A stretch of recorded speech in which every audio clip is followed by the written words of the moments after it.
All right. Hello, fellow comic book worms. This is Naman. Welcome to my channel.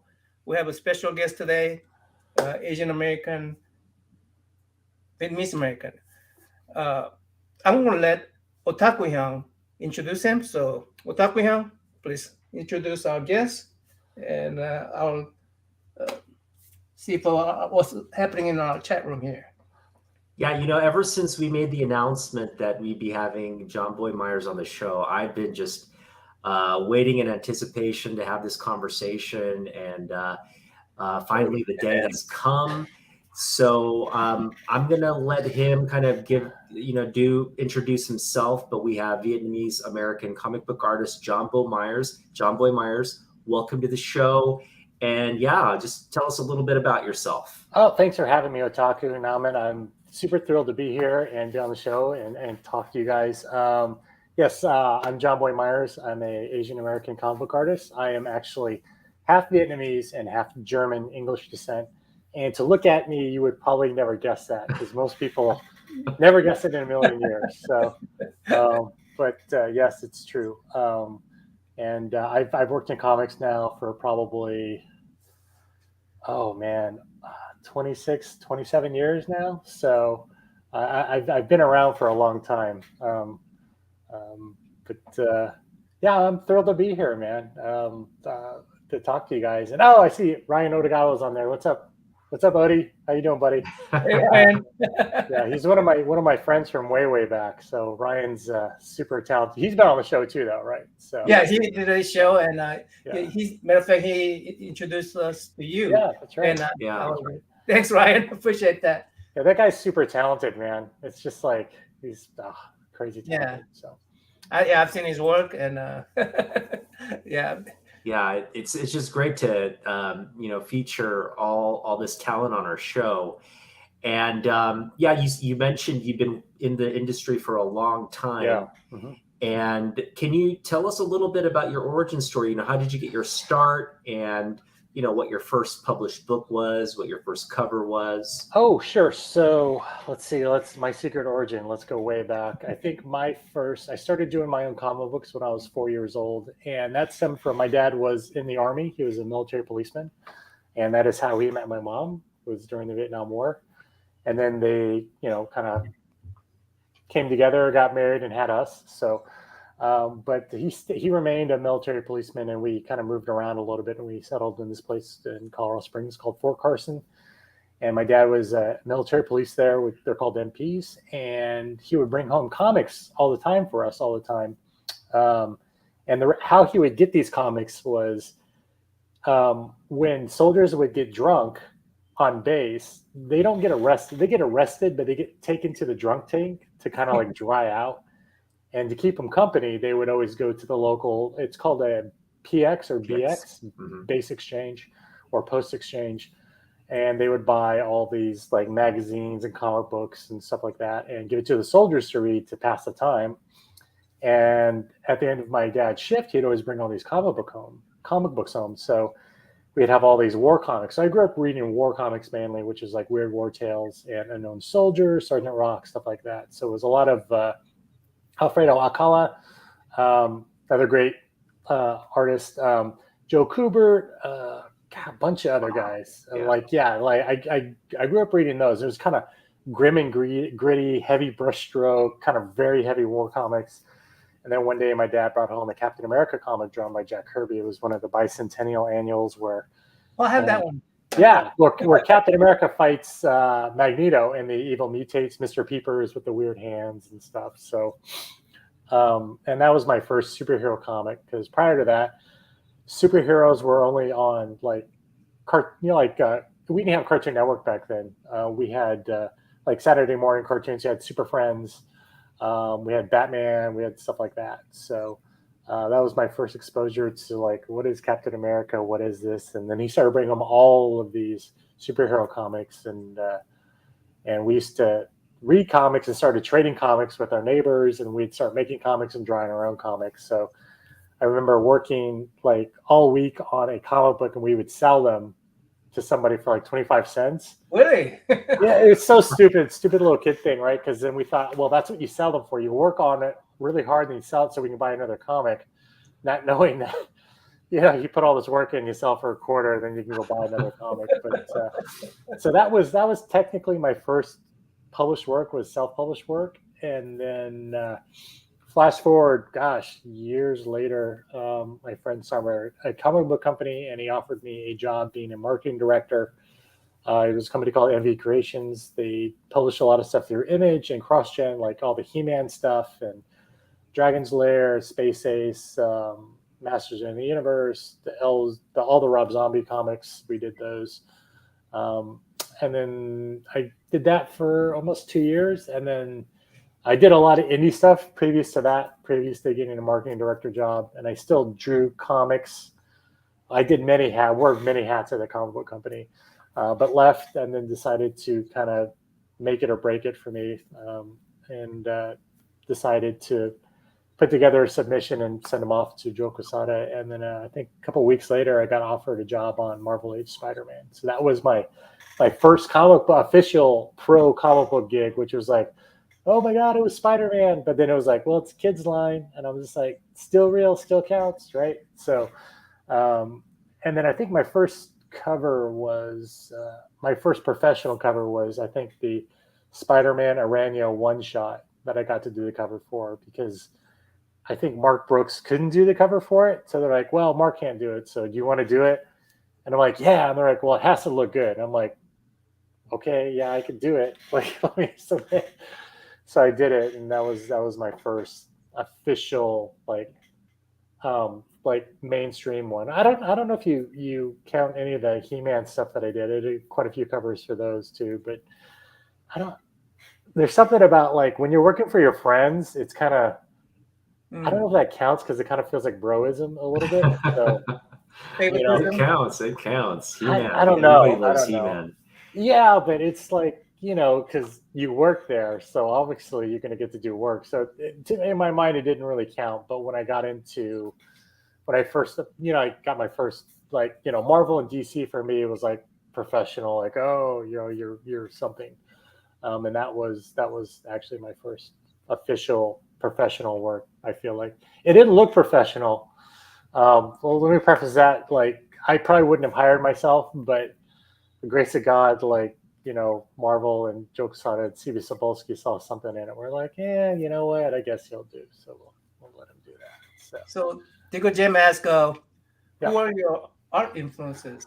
For me, I am a huge anime fan, so I kind of gravitated to artists that kind of had an anime feel. Like, I love the sense of motion and style and how things foreshorten and things like that. So I was kind of gravitated to artists who were like that. My 5 top influences for me growing up were Michael Golden, Arthur Adams, Jason Pearson, J. Scott Campbell, and Joe Madureira. Those were like my guys. Those are my standard bars for what quality work was. And in my mind, what especially like Arthur Adams, because he was like, when he first came out, he was just like, he crushed everybody. Yeah.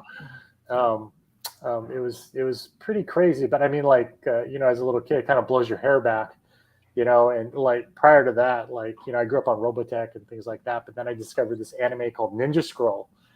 And for a 12, 13-year-old kid watching that for the first time, you're just like, that was scary. Yeah. It's pretty intense. It's pretty intense, but then you're seeing a lot of things that you thought you're not allowed to see, but you're watching. And you're just like, 12 is pretty young for that movie. Dude, I loved it, man. I would draw my own Ninja Scroll stuff all the time, and it really nice, kind of like everything in my life always comes full circle. So later on in life, when I was a couple of years later, when I was still working professionally, I was working at WildStorm, and I actually got to do covers for the Ninja Scroll comic that they did, and I also got to do a couple issues as well. So that's awesome. Yeah, it was I'm not familiar with the Ninja Scroll. How does it compare to, let's say, Battle Royale?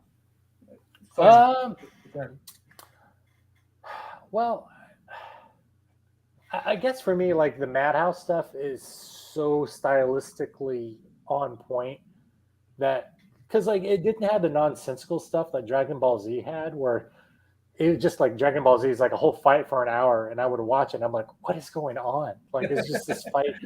And I think for me, the narratives were, I think it was one of those anime things that I watched as a kid, and it didn't talk down to me or play down to me. It was like, look, this is just this story about this ninja,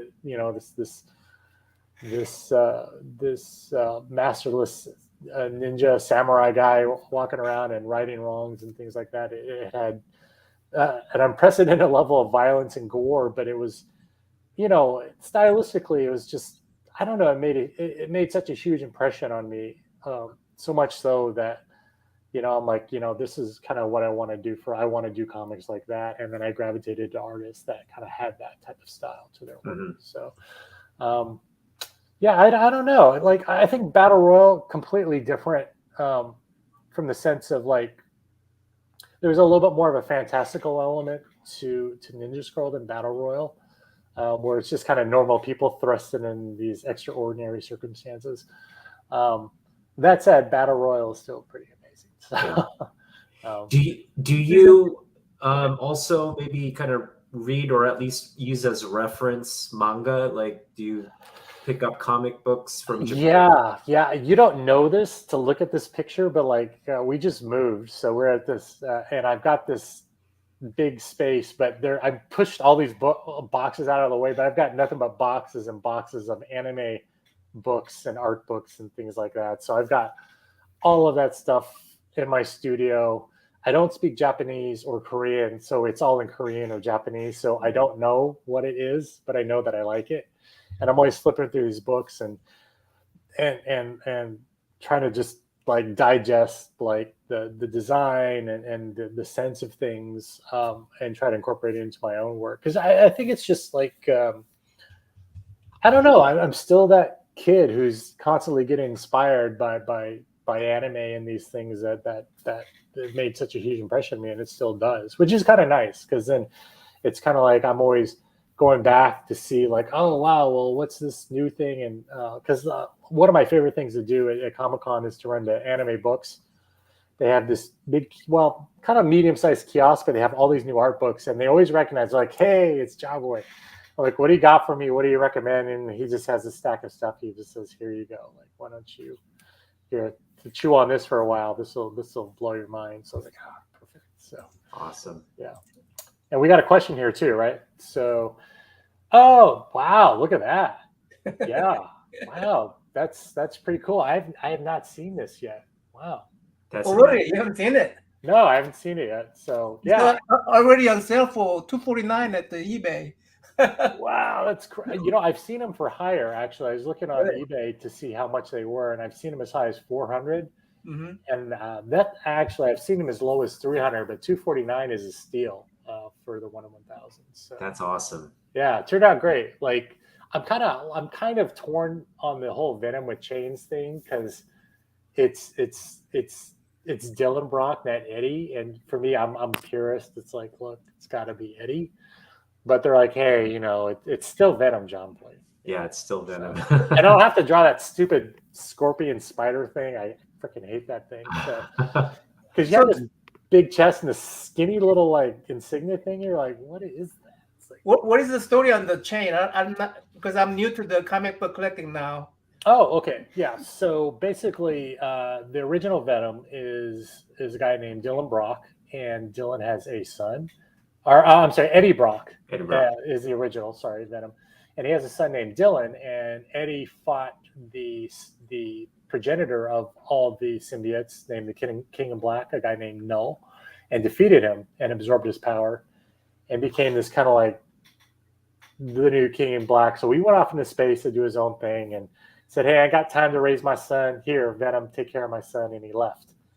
And so Dylan bonded with Venom, and so now and to make it different, I guess he uses chains instead of webs. So, which is a little kid thing to do, because chains are cooler. They are cooler. So, I as a purist, I'm just like, it's got to be webbing, man. It's like, gotta be worth it. So just hearing you speak, you obviously speak the language of comic Mhm. books. You're a collector, I would assume. Yes. Oh yeah. Yeah.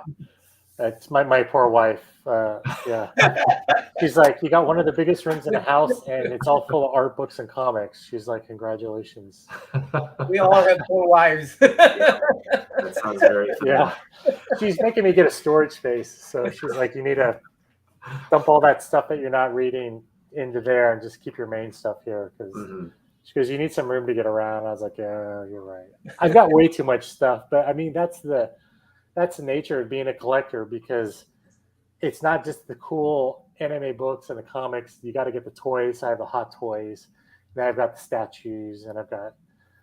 It's just sad. I'm a sad old young adult. So it's yeah. So, No, we love it. We love it. yeah. So we this month has been pretty tough on the community because we got some sad news. Yeah. We had 2 legends pass away, Neil Adams and George Perez. What did these legends mean to you, and what were your engagements with them? Do you have any stories to share? I don't have any direct stories about George, other than everybody I know who met him and interacted with him. I think both he and Neil are I guess when you look at comic book personalities and how they interact with their fans, these guys are always professional, always accessible, versus more of the modern comic book artists and how they interact, where it's a little more aloof.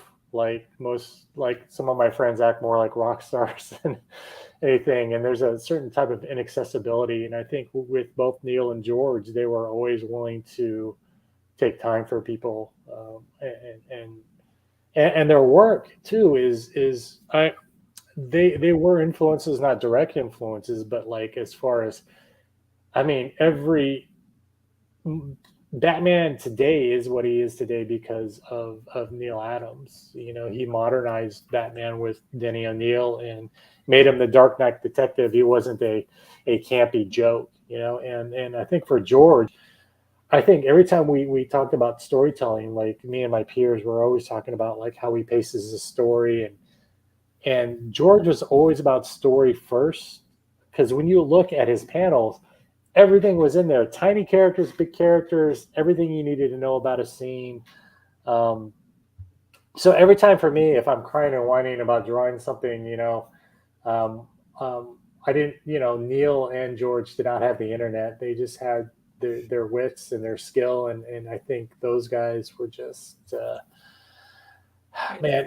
It's a huge loss for our industry, and the thing about it is both of those guys should have been treated a lot better by publishers in general. I think their contributions to the medium and to publishing is probably, you can't really put a dollar sign on it, but the fact is that these guys should have been, I feel like, should have been at least several times over millionaires because of what they've done and their contributions to the industry and to creating characters. But that is par for the course for how industry sometimes treats talent, which is sad for me. Because for me, if you want to celebrate somebody, you want to reward those people who are creating characters and putting butts in seats for you.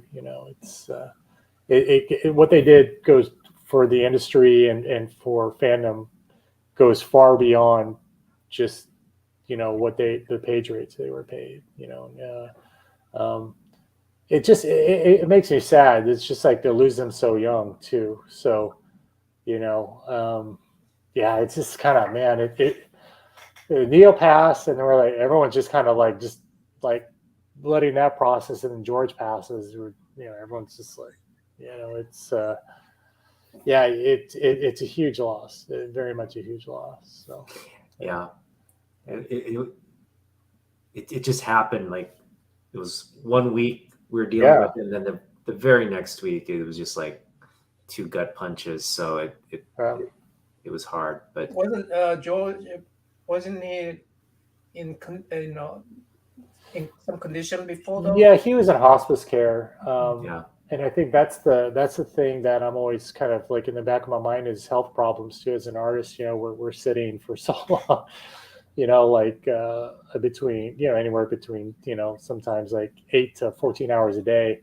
If you're on deadline, you're working just whenever it gets done. You're like, So sometimes you're not eating the best or treating your body the best. So you always want to. I think as an artist, you always want to try to do your best to take care of yourself because you're you're all you got, and we don't have Medicare or anything like that. In California we do, but I mean, if you're, it's not the same thing as like if you're working for a big tech company or working directly for a publisher. It should be. I wish, honestly, for me, I wish things were a little bit better. I think people who have been contributing on that level for so long. I would like to think that publishers would be like, hey, look, we're just going to cover all this and take care of it for you. Just, but I don't know. Maybe that is happening and we just don't hear about it. I don't know, but it's just tough. It's just like, it stings, man. It really does. Cause it is a community, and someone mentioned earlier, like Blue Hellion, like all the pictures of how they interact with fans and everything is just like, wow, Neil was always a gentleman, and George was always there to give you a hug. It really was. So, and I really had a really I think I really had a really nice experience. Probably, man, about almost 10 years ago. Not quite 10 years ago. It was the very last Wizard World Reno show, and I was one of the guests there, and I got to do the cover for their Walking Dead cover for the show, and I was seated next to Neil. Neil was such a gentleman, and I got to talk to him. And the stories this guy had, I won't repeat any because they're not to be repeated, but they were pretty cool. Like he's definitely been around, and he knows. And he does look like a storyteller, though. I mean, oh, he is. Yeah, he's got like some of his bar stories when he first started drawing. He would draw in a bar, so I'll leave that to your imagination. But I don't think he was of age either. I don't know how he got in. So I was like, wait, how old? Because when I was a kid, I was in a bar. I was drawing people's pictures. And it's like, what? It was a different time back then. I guess you could bring your kid into the bar with you, and as long as he's drawing and not drinking, it's okay. So, yeah. I mean, he already said he created his own comic book, but will you ever create your own comic book? Yeah, actually, I am working on a creator own thing too. So I'm working. It's kind of funny because when you're in this industry long enough, there's always so much more you can do as because they kind of look at you as one thing, and you really have to go and do your own thing and put your own stuff out for them to look at you as something different. So the transition from artist to creator is one that you always want to be able to do on your own. And I think that's something that both George and Neil also did too, where they told their own stories. Like Neil started continuity and did that for like almost 20 years. So like I'm working on my own creator own book. It's called Princess Dragon Killer. So hopefully it will come out this year. I'm working on it. You have it on your website? Not yet. So okay. I want to put it out. I want to either do I'm thinking either a publisher or I do a crowdfund first and then do a publisher afterwards. So we'll see. I got to get it done, man. I gotta so, I keep running out of money, so I have to I have to do a little bit here and then go back and do a bunch of covers or freelance stuff or animation designs or game stuff. And I'm like, okay, cool, let that cool, and I can go back to my book and work on that, and then so it's happening in chunks, and then it stops, and it happens in chunks and stops. So creating your comic book is like you basically talked about being self-employed. Yeah, not studio, not supporting you in any way. So you might as well create your own comic book if you're going to be self-employed. Right? Yeah, there's something to be said about being able to do your own stuff without an editor censoring you or telling you what it needs to look like or how to draw something, or that the committee thinks that you should redo this panel because they don't like her hair or something like that.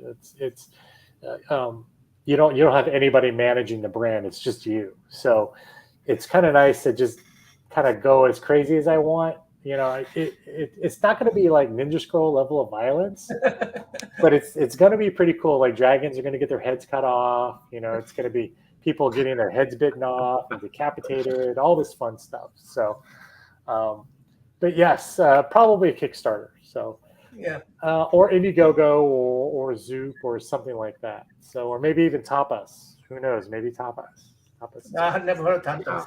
Tapas is an online thing. So there's like kind of like Webtoons. There's also Tapas and a couple other companies that do direct online comics, and they also do print versions as well. So you've also written the book then? Yeah, I have the story in mind. Yeah, I've already written it. I've drawn it. I'm almost done drawing. I've written the whole thing. I'm drawing it. Almost done drawing it, but I'm kind of debating whether or not to get a colorist or should I color it myself. It's a lot of work, man. Yeah, I can't do everything, man. There's just no way because it's never going to come out. I'm just like, oh man. It's a lot of work. Like Ryan's done it. Like I think his book, I think it's with Barbara Kiesel, they were working on it off and on for like 4 or 5 years before they put it out. It's just because you're kind of like you're doing it on your own, And for me, even doing through crowdfund, you don't want to keep people waiting too long because you hear the stories and how people rage. So if they're waiting too long. So I think I want to do it where the book's already in the can and then it's waiting to get back from the printer. Yeah, I'm constantly complaining to Ryan that he's not coming out with the second issue. It's probably a money thing. So, hey, Ryan, where are you at? What's up with that? Yeah, but it's probably a money thing because it's just like, he's married now. He's got responsibility. He has more than one dog now. So, you got other mouths to feed. But it's always about when you have time, and as a comic book artist, we're bred with that fear in us that if we're not putting out content in the mainstream, we're afraid we're gonna disappear and become irrelevant and people forget about us. So that's my fear. I'm always like going back. I'm like, I have to do some covers. I have to do a 10-pager. I have to do something so people don't forget me. Don't forget me, please.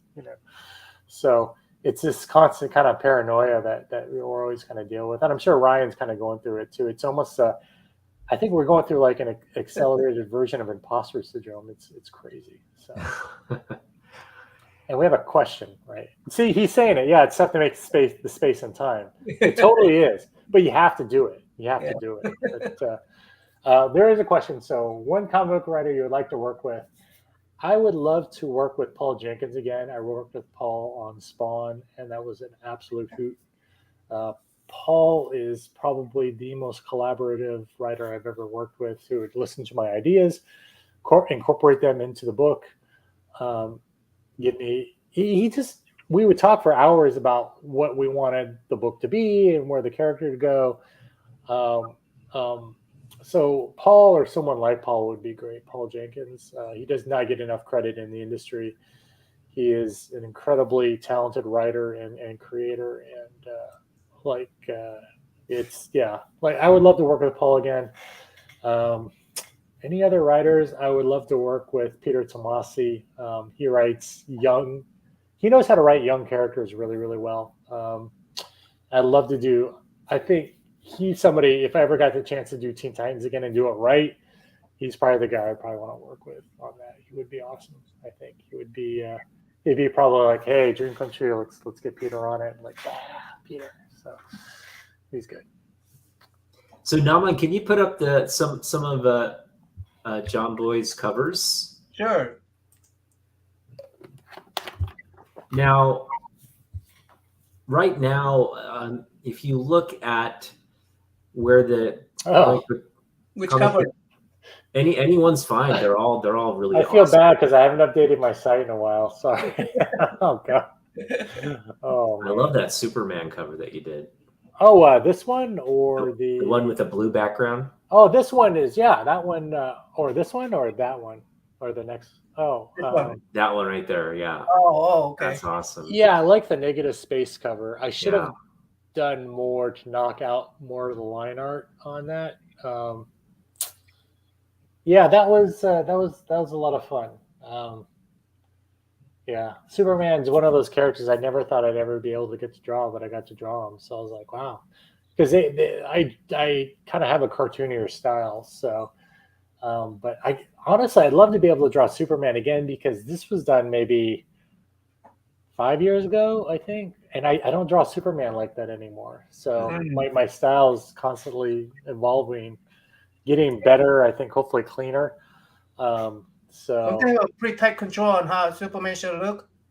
well, the thing about it is these things are kind of brands now, So when you're working on Superman as a character, you're not going to see kind of a goofy Superman. You're not going to see a slapstick Superman or a super cartoony Superman just because Superman doesn't really fit within that brand. I hope that makes sense. Like, they want to, like, you'll never see a goofy looking Batman on a cover. It's just not a.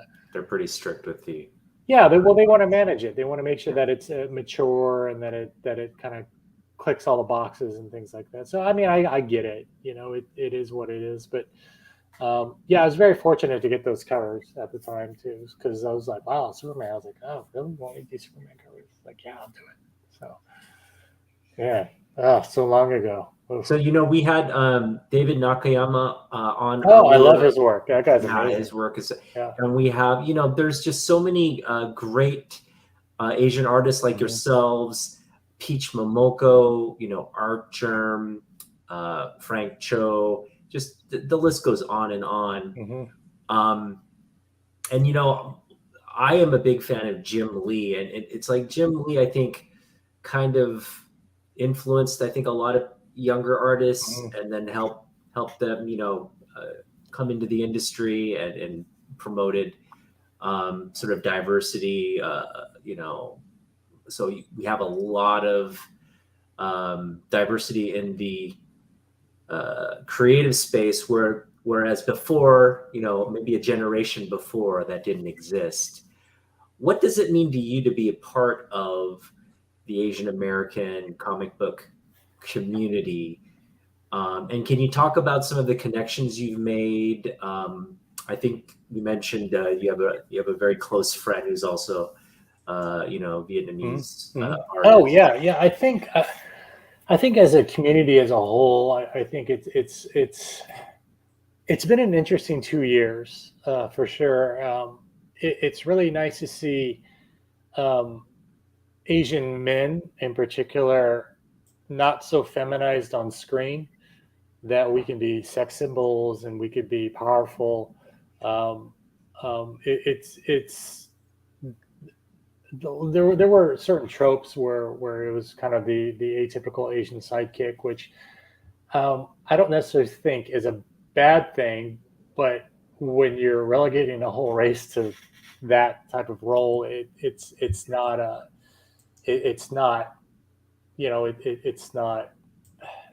really cool. I think the movie that was different for me watching, which I thought was cool, was the like Big Trouble in Little China. You have Jack Burton, who thought he was the star, but he was actually the sidekick, which is really cool because everything that happens, he's still the sidekick. He doesn't get the girl in the end. He doesn't, he gets his money and he kind of disappears, but he's not the main guy. So, but I love that show. The Trouble in yeah, I loved it. I think it's just, I think growing up, you don't, I think for me too, being a mixed race and then people always questioning what you were, you didn't have a real sense of identity. Because when my mom first got here, I mean, she got spit on. So she didn't teach us Vietnamese or anything. She just wanted us to fit in, which I understand because the amount of threats and hate she got when she first moved here from Vietnam was pretty jarring for her. It was just her, my dad was in the military, going on tours. So it was just her and us, and she had to work too. So it did incredibly difficult for her. And I think the idea of just keeping our heads down and fitting in was something that is I hate to say it, it's a very Asian thing. So, Yeah. and I like seeing that trend is now changing. But I think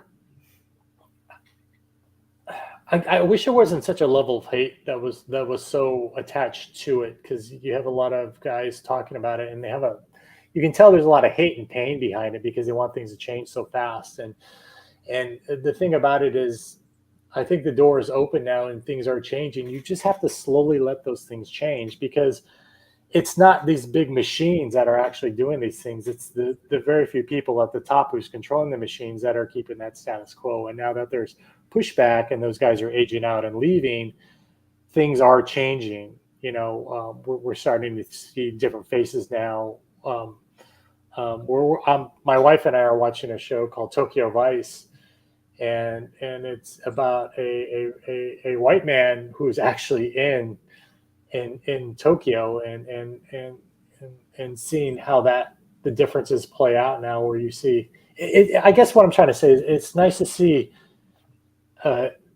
Asians, especially Asian men, actually in positions of power portrayed on the bigger screen, to see these things, because they're not just playing a character, they're playing something that has a little bit more beefier role, which is nice. And I think, as far as artists, I always looked at everybody. It wasn't just like, because I think if you have this misnomer or notion of you're going to get in just because you have an Asian name or an Asian background, is totally a misnomer. It's always about your level of work. But I mean, there is a very strong Asian American community in comics, and it's always good to have that support around you, because we can all relate. I think for me, representation is really important. I think when I was working on Teen Titans, the thing that was really important to me was representation. And Damian Wayne is an Arabic character, and yeah, I originally called him Persian, and then I had a lot of people actually contact me and say, no, he's not Persian. I said, well, aren't Persians and Arabs the same? They're like, no, not at all. Not at And I was like, oh my God, I'm so sorry. And they're like, well, let me explain to you. Like, that's like calling a Japanese person Chinese or a Chinese person Vietnamese. They're completely different. But Yeah. they're like, look, we love Damian, and we want him to be portrayed accurately. And they're like, the one thing that we don't like is the character is always whitewashed. So I'm like, good to know. So every time I was working on the cover or working on the book, when I was on there, like, look, he's not white. Stop making him white. He's not a white character. He's a character of color. So we need to make sure that, look, give him a deep, rich tan. His mother is Arabic, and she doesn't look Arabic. She's not drawn to look Arabic. But I mean, you have to try to do things that add.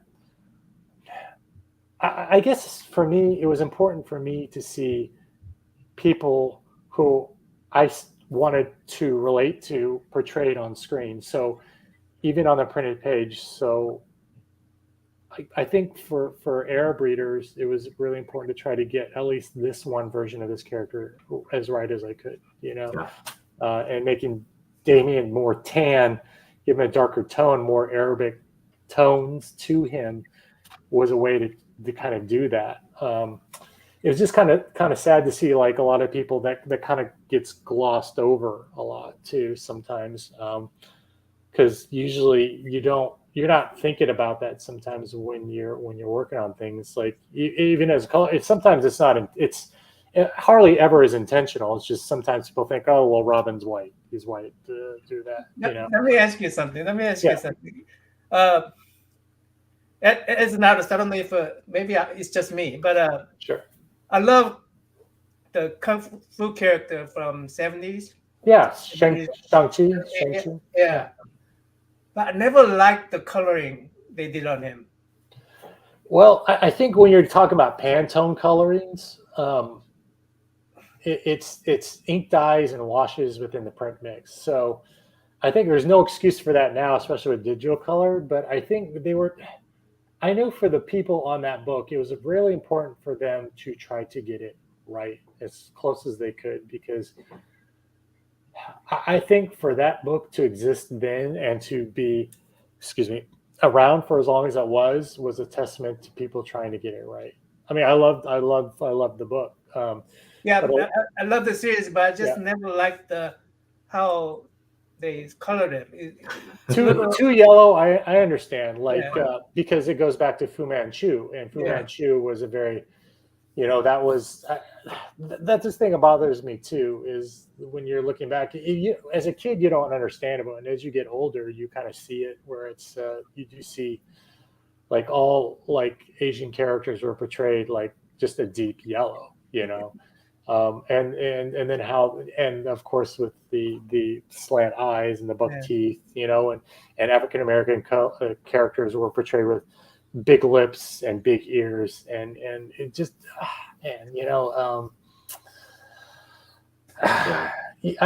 we've come a long way since then, and, Yeah, we did. that's good, and I think as more people are being more aware about how important representation is, I think people are at least some of the artists I know, we're all making a concerted effort to say, look, like we want to make sure like I'm getting this right. You know what I mean? Like, when I'm drawing a crowd scene, I think it's important to put people of different ethnicities in there, because I want our books to be relatable to everybody. Mm-hmm. If I'm saying this takes place in California or New York, or if this takes place in San Francisco, in Chinatown, there should be a lot of Asian people running. You know what I mean? That it's all about making those narratives immersive and believable. So, I think we're, I think I don't like wokeism. I think it's just, but I do believe in doing the right thing and doing right by people, and I think it's important that people have their cultures treated respectfully and portrayed respectfully. Yeah, that is important. I think what you said is absolutely true. To bring different cultures and tell those stories is what adds to the richness of a story. If we're just fed something where we already know the history and everything that character, the place that character comes from, that doesn't make for an interesting story. When you bring in, different perspectives, different locales, and different, histories of a different place into the character, that just makes for a better, character and story development. So, yeah, you're not just writing for one group of people. You're writing for you're writing for people all over the world. Yeah. And you want to make sure, like I went to school out in Nebraska, and it was kind of eye-opening for me, because I had a lot of African American friends, and the only thing that people had as far as their touch point for African Americans was Cops, the show Cops.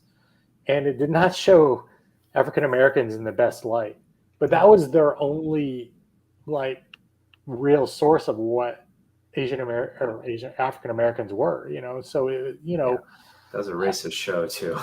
yeah, because the way it's edited, and they're singling out a group, so and you have to understand too, though, it's just like sometimes you have to be smart enough to elevate above that and see it for what it is. It's like, okay, because like a lot of my friends, they were really patient with people out there who were racist towards them. They're like, hey, look, I'm not going to steal anything. Like, look, man, like I'm just here to shop. It's well, Lincoln, Nebraska.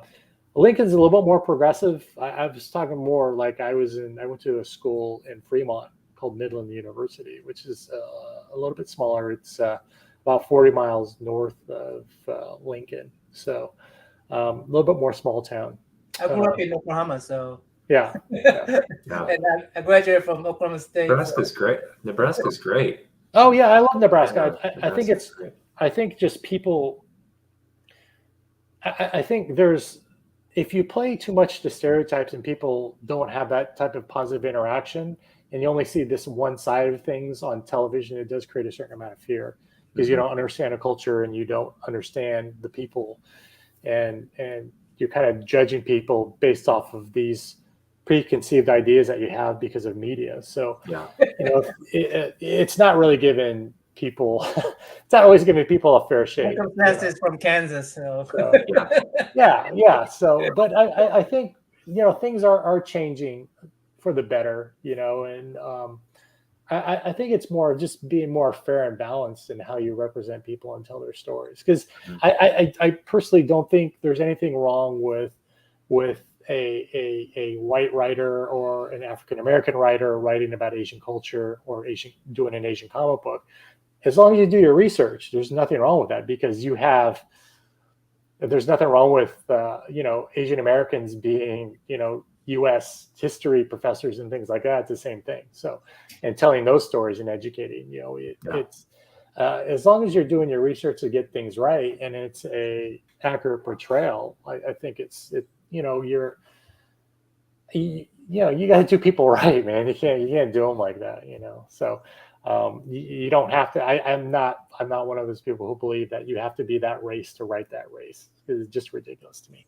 Because that said, then I can only draw people who are half German and biracial. That's all the characters I can draw. That's it. Sorry. You don't want to put people in a box like that, because that in itself is racist, discriminatory. I think in comic books, it's, that in comic books, it's one of those mediums where you have that freedom to really create, it's not like you don't have to be put in a box. Like, you can create characters, but what's important is, like you said, that it's a positive portrayal, and you're not using negative stereotypes or misrepresenting those communities. Here's a question for you. Yeah. As an artist, how has a computer and photo editing changed the industry? Is it for the better? Yeah, we can switch up gears. Yeah, I think so. As an artist, people are a lot more sophisticated in narratives.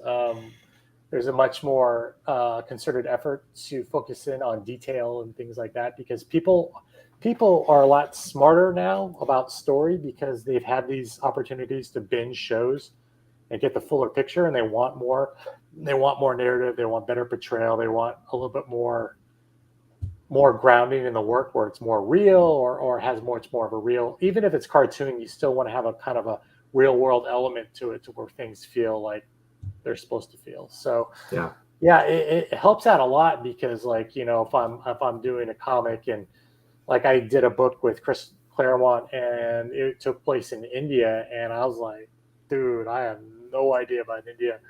But he said, hey, check out these websites. So he says, I want everything to look accurate to like that. So I wanted to look, and he sent me a lot of stuff. So I try to make those environments as real as I possibly could, to where you felt like they were in India. So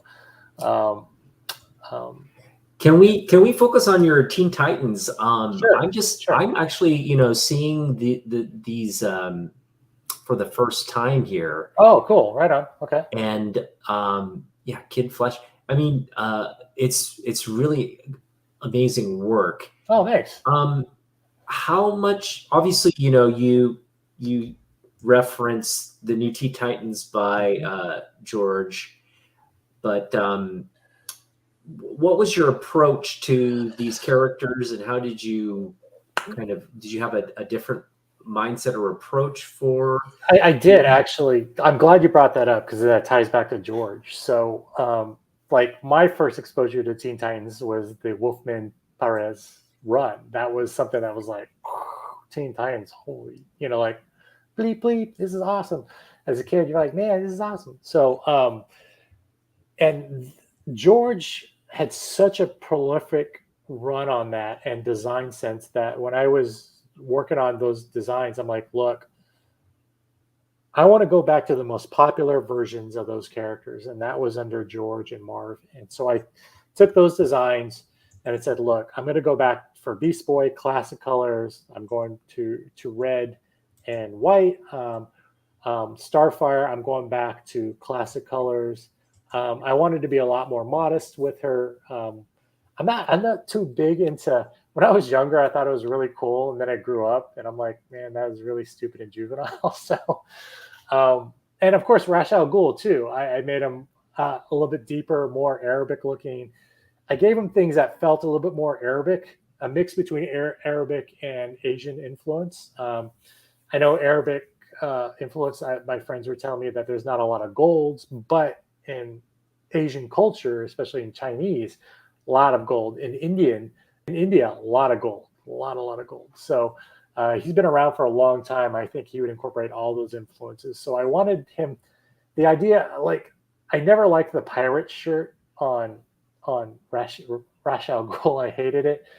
And I love Neil, and what he did with Ra's al Ghul was amazing. But like the idea that the Batman animated series look is something that people just stuck with. And I'm just like, that is not a guy who's been around for centuries. That's not how he would dress. I'm sorry. There's no way. He would dress with some flair.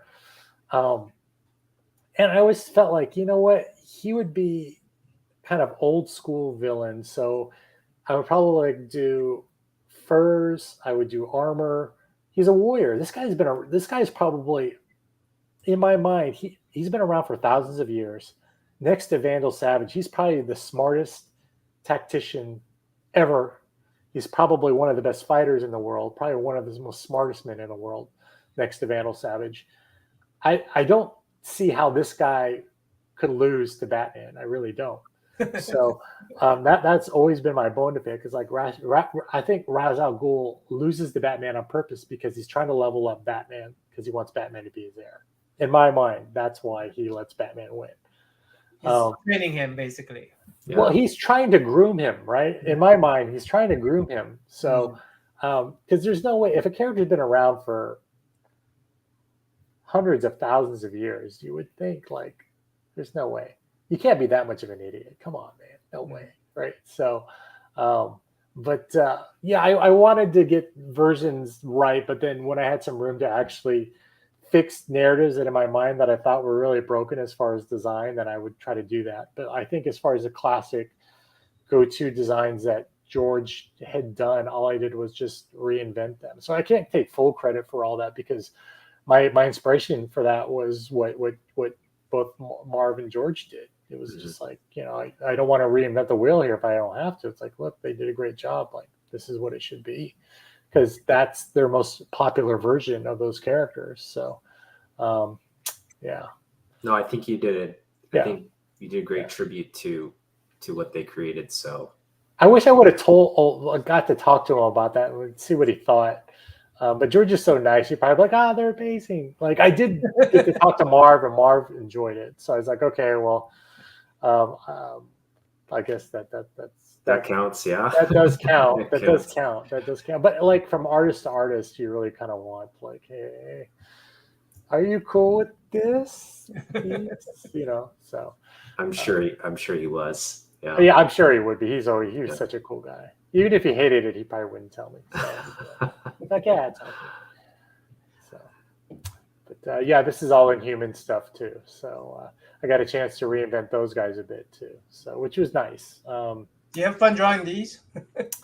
Spaceships? No, God, I hate drawing tech like spaceships. It's a lot of work. It's a lot of work, and I'm just kind of like, no. Yeah, I love characters. Where's the practicality or the coolness?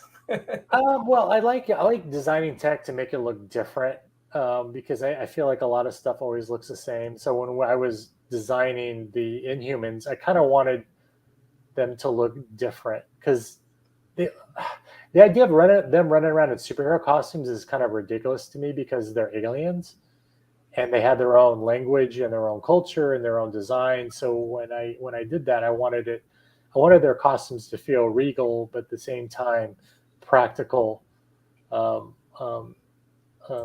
So all those designs, like they harken back to a kind of Kree contemporary feel. So this originally is Marvel Boy, but originally I wanted it to be Quicksilver because I was just like, look, it's got to be Quicksilver. They're like, why Quicksilver? I was like, because it's Inhumans. Quicksilver was integral to the Inhumans. Like, do you not like? I always go back to the most popular incarnations, like the Burn run, where Quicksilver and Crystal were a thing. So I got outvoted. They're like, no, it's going to be Marvel. I'm like, No. but I drew him, and he looks like Quicksilver. And I didn't change it. So I'm like, no, he's Quicksilver in my mind. So I Well, still made him he Quicksilver. does look like a Marvel movie right there, that one. Well, because I gave him the Kree head thing, so Yeah. anytime he goes into battle, his space armor Yeah. comes up, becomes a Kree armor. But you know, That'd be- like, No, that's a great look Yeah. for Quicksilver. yeah, well, Yeah. yeah, it's the Inhuman armor, like so, and then I kind of gave him a little like different kind of sci-fi looks and stuff like that. But my favorite was Medusa. To get a chance to reinvent her, so that's her classic look, and I was like, I just wasn't feeling it. They're like, well, you know, she had the mask and things like that, Oh, and I'm just like, you know, she's in this arc, she actually loses all her hair. She goes bald because the Terrigen mist is fading from her, so she was Oh. losing her power. But I kind of wanted to go something more kind of like, the idea was Mad Max in space is what I wanted to go for. So I wanted to do something that felt a little bit more kind of dirty but urban, but also different. So stripping things down, reinventing. Yeah. It was a lot of different things until, like, I think I settled on her. Let's keep going here. Let's see what we've got. Keep going. No. Well, there's Crystal. Yeah. We'll find it eventually. So, but she had like a nice capstone, looked like almost like a crown and things like that. And I was able to dress that up and dress that. Yeah, this one right here. You know, where it felt still kind of a little bit different, alien.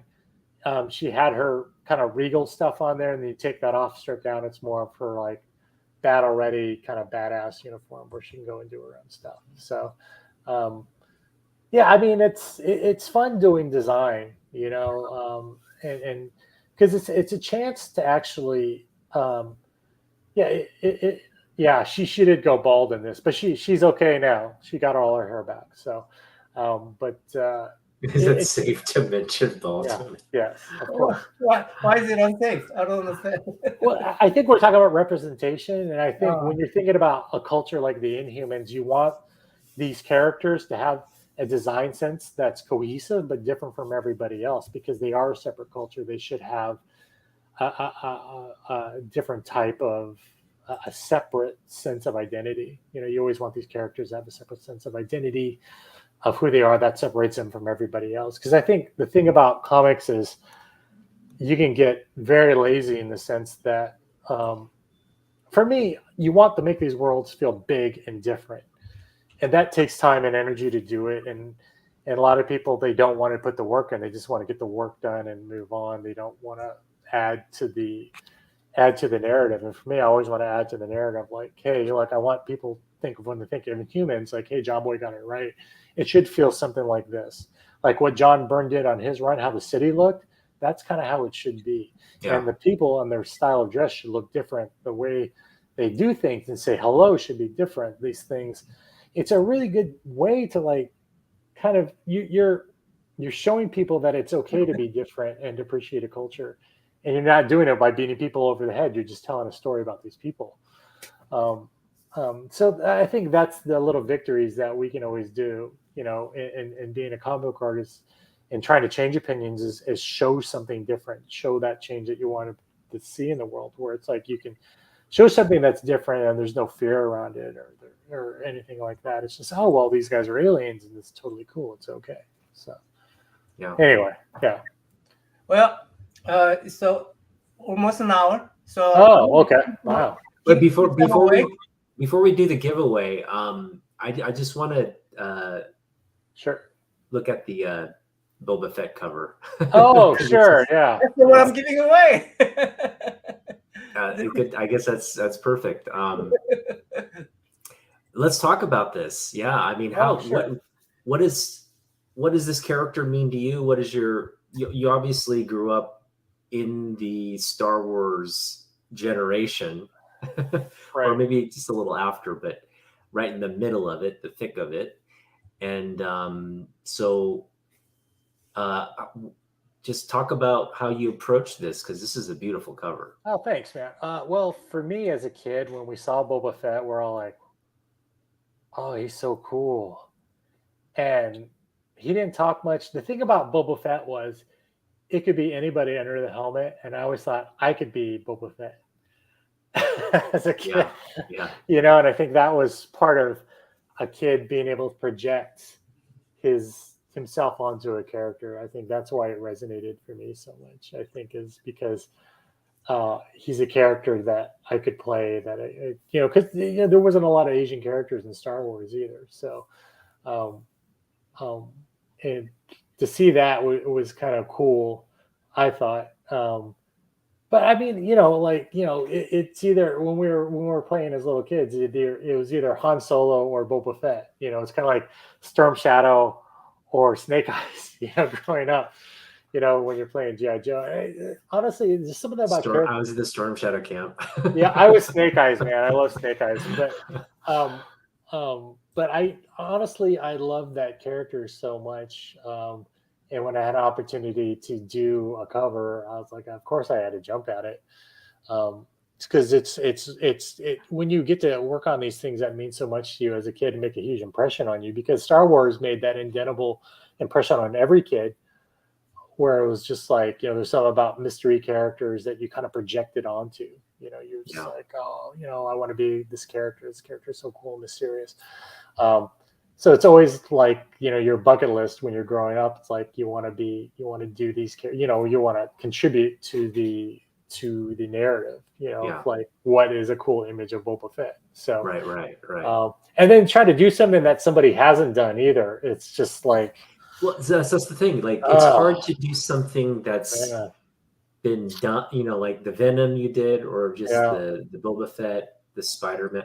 I mean, like, there's so many renditions and so many interpretations of the character. Right. Yeah. So you got to make it pop, and it's hard to make it pop when there's just all this kind of like, there's a lot of content out there to choose from. But that's what I love about that Boba Fett cover. It really pops. It's like the smoking gun, just the colors, and you added some kind of like, it looks like you added some like this. The armor is reflecting kind of a little bit. It's kind of like he just killed somebody or burned somebody down. There's embers flying around. He just disintegrated somebody. And the light, it's just so much fire and destruction around him that it's just kind of like reflecting. It's glowing, okay. Yeah, because I always remember like no disintegration, like as you wish, right? So that's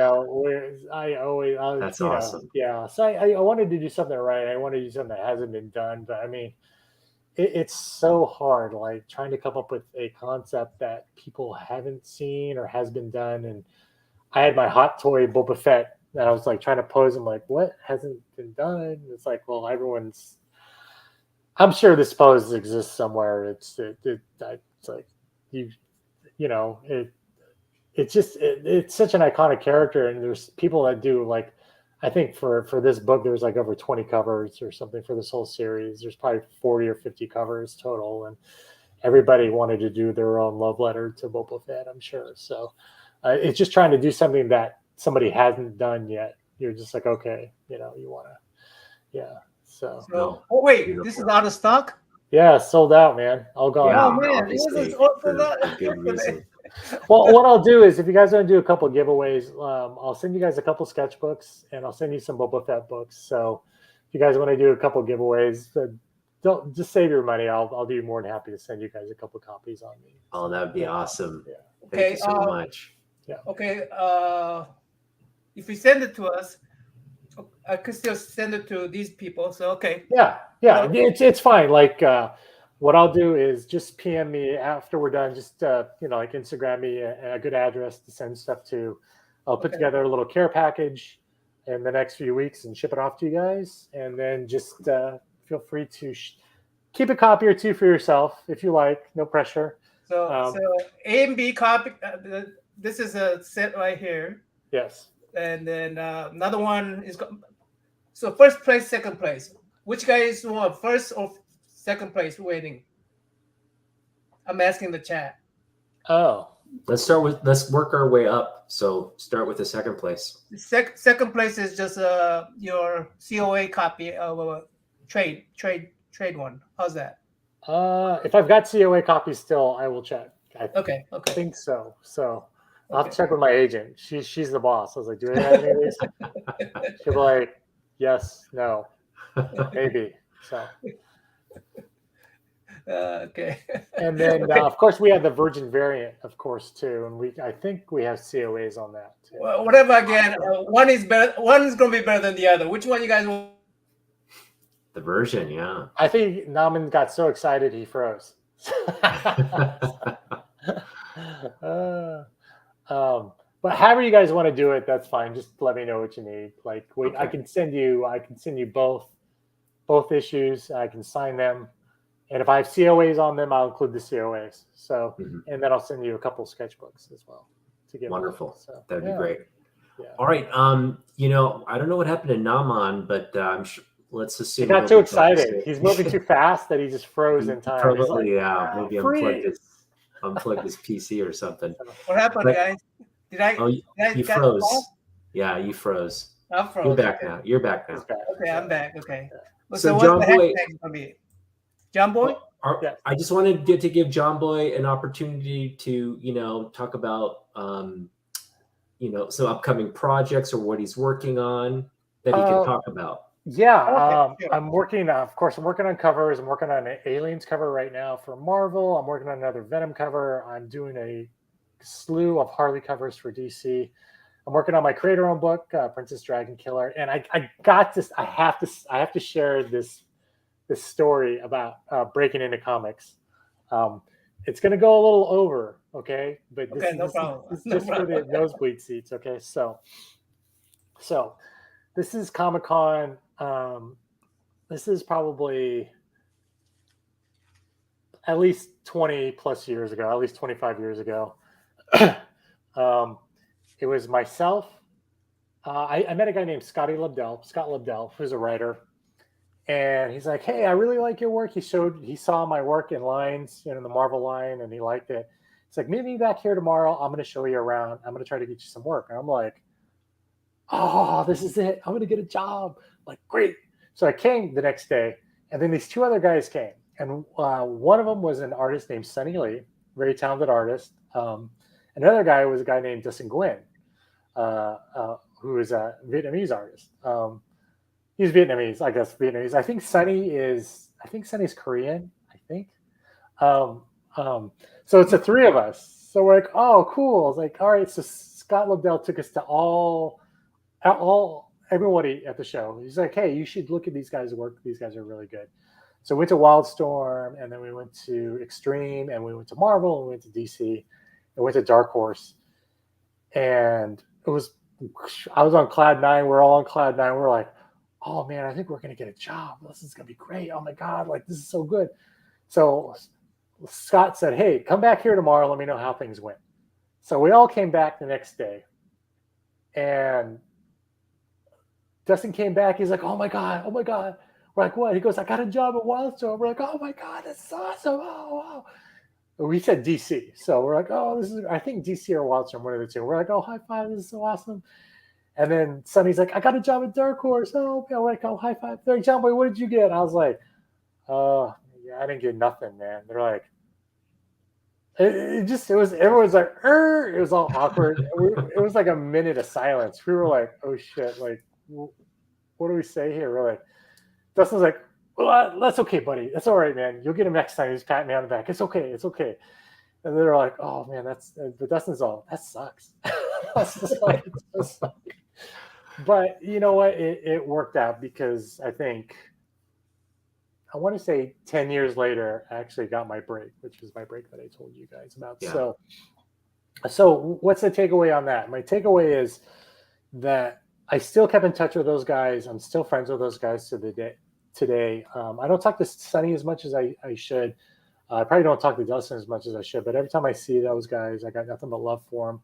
But the thing about it is when you're breaking in and trying to make it in this industry, you're going to have your friends who are going to make it before you. And just because it doesn't happen for you right away, it doesn't mean it's not going to happen for you.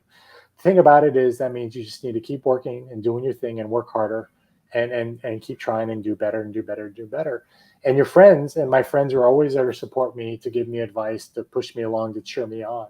And they were always genuinely happy for me and whatever opportunity I had and wanted to help me succeed. So, if you are breaking into comics or wanting to break into comics, like, don't give up.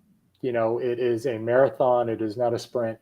And sometimes people hit the finish line before you. But the thing is, you got your second wind. You can keep going. So my takeaway for anybody trying to break in is don't give up. Just keep going at your craft. Even self-publish, do your own thing until you get that big break or that big opportunity for you to say, okay, now I can join the rest of my professional friends and high five. And now we can be like, oh, this is so great. Now we all professional. So, so that is my fun, fantastic story that I experienced a long time ago. So, no, that's 20 plus advice. years ago. And you are, you're in that the same grouping of those artists, and it's hard. been. Yeah, it's hard to like. I don't know if I'm in that same category. I think Dustin is one of those guys who's always been head and shoulders of everybody, and I'm okay with sloppy seconds. That's totally okay because he's my friend. I love him, and I always want the best for him. So it's like I'm always happy for his success, and I'm happy to have some really great friends who are artists that I can always talk to and share work with and get a chuckle over because they're like, hey, remember that story? Remember when we all broke in and you didn't? It was so funny. We're all drinking beers. We're like, oh, I was so sad that day. So. You remind me. Okay, when we talked to Dave Nakayama, and one of the Jeff from one of the chat room, one of the question was, hey, I'd like to be a fly on the wall and have these Dave Nakayama and Ryan, let them talk. All these others just gather together and let them talk and just let us be the fly on the wall. And Dave say, hey, just call me back and get Ryan here and we'll let you be the fly on the wall. So I thought, hey, what about if all three of you guys come over and say, let us be the fly on the wall? And honestly, you know what we would talk about? We would talk about probably kids. We would probably talk about. We wouldn't talk about art. You we wouldn't talk about art. That would be the point. Unless it was somebody we didn't like. If it's somebody we didn't like, we'd be like, man, we hate that dude. But we would probably talk about toys. I always talk about like Transformers or Batmobiles with Dustin. We're collectors. We'd be okay with those. Yeah, we'd probably talk about toys and we'd talk about shows. We would probably talk about that. Or we would talk about, what was the last time? What did we talk about last time? We were talking about alcohol, what our favorite type of whiskey was, I think. Last time. I'm about to ask you, what are you drinking for today? I am just drinking water. I am drinking water because I think I drank a little bit too much because I have to go to the bathroom now. Yeah, see our dogs. We talk about our pets. We talk about we talk about old people stuff, man. We don't talk about comics at all unless there's like something weird going on, or we would probably talk about like. Well, if you get old as I am, then you talk about fun stuff. I don't. This is fun for us. We always talk about like when we're talking about like because like they get to talk to you like you don't understand like when we're at shows like I might not see an artist buddy for like 5 to 10 years, but then when I see him, we pick up right where we left off. Like, oh yeah, what's going on? Like, oh dude, what's up? Like, dude, how are your kids doing? What's going on with that? Like, hey, how'd that dentist thing work out 10 years ago? Like, oh man, dude, let me tell you about it. Blah blah blah. It's I mean, we work in a bubble by ourselves all day, and to be able to talk to people like yourselves, like you Otaku or Naman. Or even our friends every once in a while, or real people, it's a real treat for us. So it's the artist's life is kind of a solitary life sometimes, but it's always good to be able to share your work and when you have a chance to make an impact on work and trying to do the right thing in comics. It's always kind of nice to be part of that narrative to try to make things a little bit better. it's nice to do that because it's just like you just never know. Because kids, you don't really pick up on it until you get older. You're like, yeah, that is kind of weird, right? Like for me, it's just like there's not a lot of like I think what we're Asian going to do superheroes. Like there's a million. I think what we're going to do for the show, though, specifically for the show, would be, and I think people would be very interested because everybody has their pandemic story, right? Like for comic book collectors, it was kind of like Naman and I, we got back into the hobby we love. It was a set of conditions where it was conducive to just sit at home, get on eBay, or like just start buying books, and you just had a lot of time and you just wanted to do something at home, and it was a good way to distract yourself from what was going on.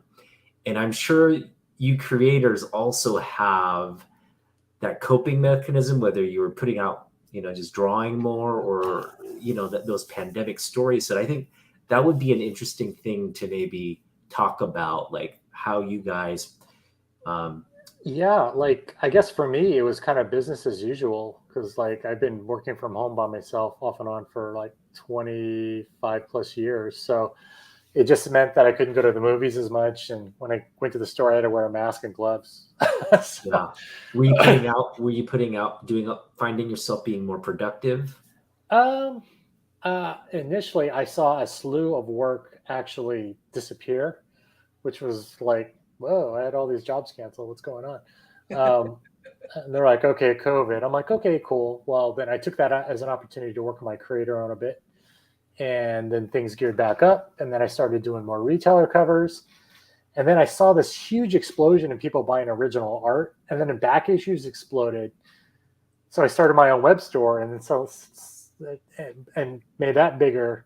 And then I was selling more of my own back issues and things like that. So it was, my side hustle got a lot better. It was pretty nice. That's great to hear. That's great to hear. Yeah. So it helped me figure out things a little bit better, being a little bit better business person, making some better decisions. I think not making the same mistakes. So, because sometimes when you partner with people on retailer covers, man, some of those retailers are crazy, but some of them are really good too. So, yeah, I can't believe the explosion in back issues and original art now, because all the coronavirus people made that just this whole people just started buying all this stuff now, and like original art's through the roof. So it's crazy, man. Yeah. But it's good. Yeah. But it's got me interested, but I didn't like all the price hike. There was a huge, I think, like renewed in demand and interest in comic books, and it just created this boom, which we're still kind of experiencing. Yeah, I think it's good though, because you get to reconnect with things. Like you get to spend more time with family, for good and for better or for worse. But you'll never get that time back, which is nice, because to spend with your kids or your mom and dad or whatever is really nice. And I think you get to a little bit more time to reconnect with your hobbies, and you're like, because you can't go out. So it's like, well, maybe I can connect with, I love comics. Like, oh, well, let me start reading these again. Like, oh man, I actually have time to read again. You know, whether it's toilet reading or you're taking a 20-minute break from work to read or your new comics or whatever, which is really nice. And there was a question like, favorite cover I've done. I don't think I have a favorite, but I think the Keanu Reeves 1/1000 cover was a fun one to do, and I think that Venom 1/1000 book was fun to do too. So Venom, is it in here? Oh yeah, that Venom one, the one with the chains. Yeah, chains. He's all. That's a great cover. Yeah. Okay, let's show that. Let's see. I don't think it's in my portfolio though. I haven't updated my web store in a while. I've only updated the shop. It's not in my shop, sadly. So, because I don't have any comps, I haven't got any comps yet. I think where did I find? Oh, I know. You just showed it. You just showed it. Yeah, there it is. And we just want to remind everybody, we're looking at jonboymeyers.com. This is his website where you can go and pick up these covers, these comic books. Mm-hmm. And these are all signed copies? They can be, yeah, if you guys want them signed. sign them, no problem. So, All right. but all right, well, I guess we got to wrap this up because I have got to get back to work. And So Otaku Namen, thank you very much for having me, man. No, thank you for taking the time to speak with us today. And again, we'd love to check in with you sometime in the near future and talk about what you're working on then. Yeah, anytime. Right. Let's do that. Okay. All right. See you guys.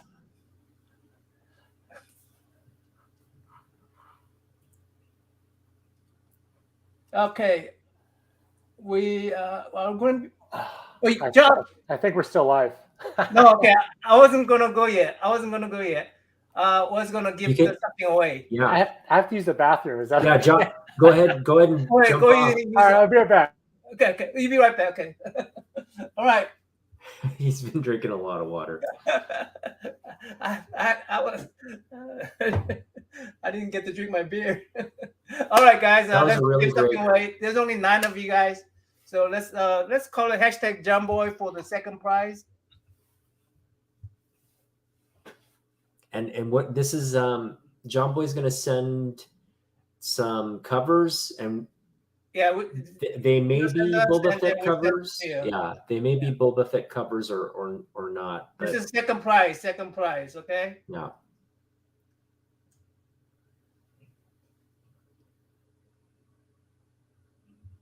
There's only 2 entries.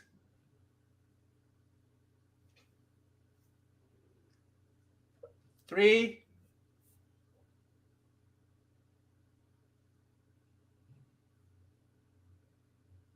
5.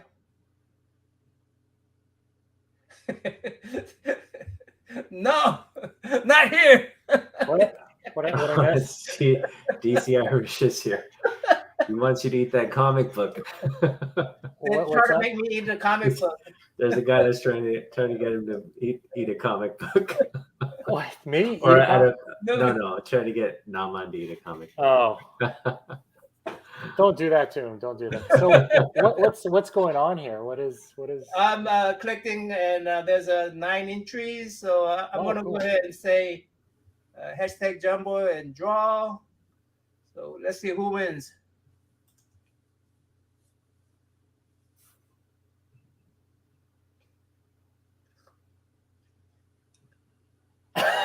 Oh my God. That's awesome. War, life, and travel. I thought it was going to be Odie. I thought Ryan was going to win. I was like, oh my God. All right. This is the second prize, and first prize. Again, this is just mystery because we don't know what we're going to get from Jonboy, but I'll make a 2 package, okay? Let's see. So this is the first prize. Yeah. So this is the first prize. Okay.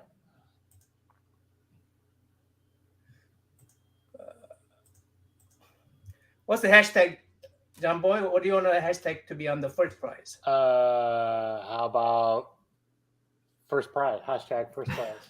First prize. Okay. How's that? Did I spell that right? Yeah, that's fine. Close enough. Close enough. You have to misspell it. First prize.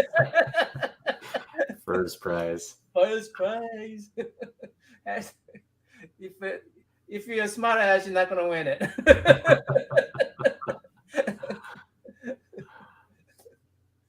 Nobody else wants it? Do you have any idea what it is? It's going to be awesome. It's misspelled. I'm going to write in there, first prize. First prize. Here's your first prize. There's a 6. Come on, one more. We need 8. We need 8. 8, one more. Come on. I guess 7 is it. Okay, I guess 7 is it. That's how you Kansas. That's right. That's how I call myself Korean Oki, so I'm Kuroki. I'm Caucasian Asian. Was it Kuroki? Wasn't that the Asian kid in what was the movie I'm thinking about? Okay, there's 8, so I'm gonna draw. Oh, 9. We got 9. Oh, sweet. Because Ryan put 2 of them in there.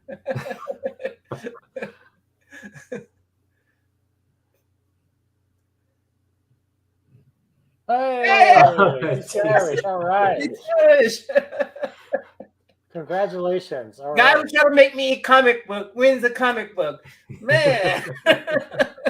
That's not fair. So I'll send you guys some swag, and then what I say first or second prize is cool with me.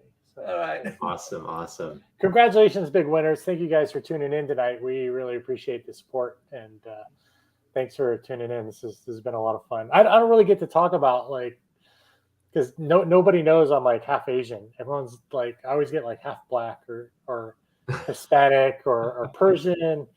Never Asian though. So It was really fun talking to you, and your perspective on is a little confusing because when you talk about how Asian characters should be a star and stuff, and you look like a star. You look like you don't have our problems.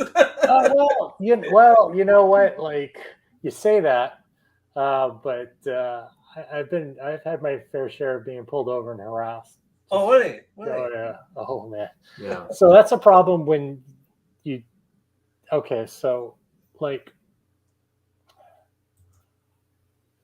the thing is, people know I'm half something, and so you get pulled over and you get harassed, and then you're asked, they think you're, half something, and they're trying to imply something that you're doing something wrong, and you get harassed and pulled over, and my dad's a cop, and I'm getting, a retired cop, and then I get, you get pulled over by other cops who are for pretty much racist cops, so it's a huge problem. And that's not a good problem to have. So,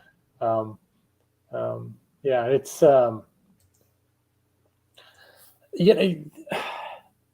I can understand, like a lot of my African American friends, getting pulled over and harassed is like a rite of passage, and it's happened to me a couple times, and the way you're treated and the way that you're spoken to it's if you had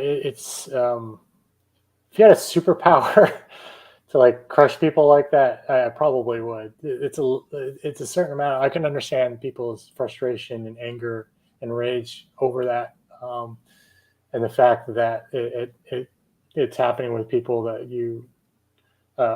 police officers and things like that, people who are supposed to be enforcing the law, and you're getting profiled and treated, just as, it's not right, and it's no one should ever have to go through to be treated with that lack of respect. I think that's the thing my father always told me, was, when you talk to people and you deal with people, you need to give everyone their respect.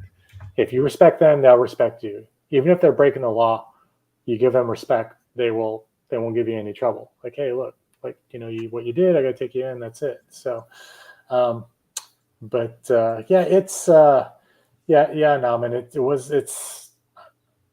I haven't had anybody try to attack me in San Francisco or anything like that, but that isn't right either. What's happening to the Asian community there too.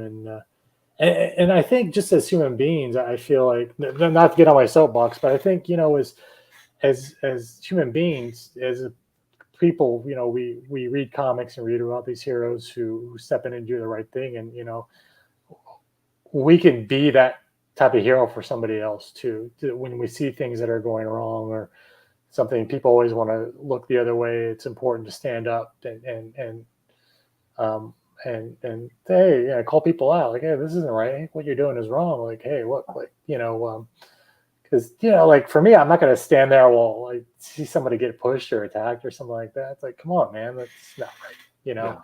So, but I think we all have our stories of being discriminated against or being treated differently. So I think it's those types of stories and that type of pain that we can all come together and try to, like, hey, what can we do to make a change, to make things a little bit better,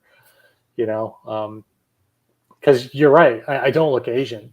But I look like a lot of other things, especially when I grew my mustache and stuff like that.